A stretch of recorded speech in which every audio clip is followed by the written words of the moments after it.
ఇవాళ చాలా ముఖ్యమైన రోజు అన్నమాట. ఇంకా ఈ రోజు గురించి అందరి హిందువులకి తెలియాలి. సనాతన ధర్మం పేరు చెప్పుకుని రాక్షసుల్లాగా ప్రవర్తిస్తున్న కొంతమంది మనుషుల్ని భగవంతుడే ఆచార్యుల రూపంలో వచ్చి కరెక్ట్ చేస్తాడు, జనాలకి జస్టిస్ తీసుకొస్తారు. అలాంటి ఒక ఆచార్యనే జగద్గురు రామానుజాచార్య. ఆయన సాక్షాత్తు శేషనాగుడి అవతారం అన్నమాట. ఈ రోజు జగద్గురు ఆదిశంకరాచార్య ఇంకా జగద్గురు రామానుజాచార్య ఆవిర్భావ దినోత్సవం. ఆదిశంకరాచార్య గురించి చాలా మందికి తెలుసు, మరి రామానుజాచార్య ఎవరు?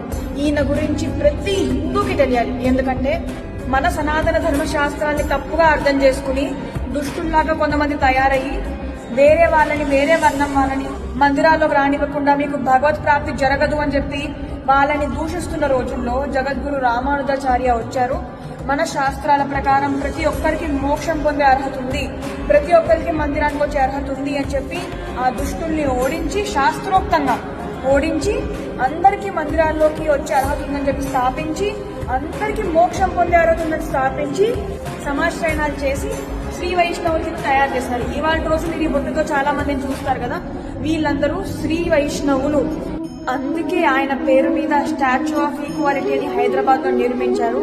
ఈ కలియుగంలో 4 పరంపరలు మాత్రమే సరైనవి, 4 వైష్ణవ సంప్రదాయాలు ఉన్నాయి. దాంట్లో ఒక సంప్రదాయము రామానుజ సంప్రదాయం, అంటే శ్రీ వైష్ణవిజం.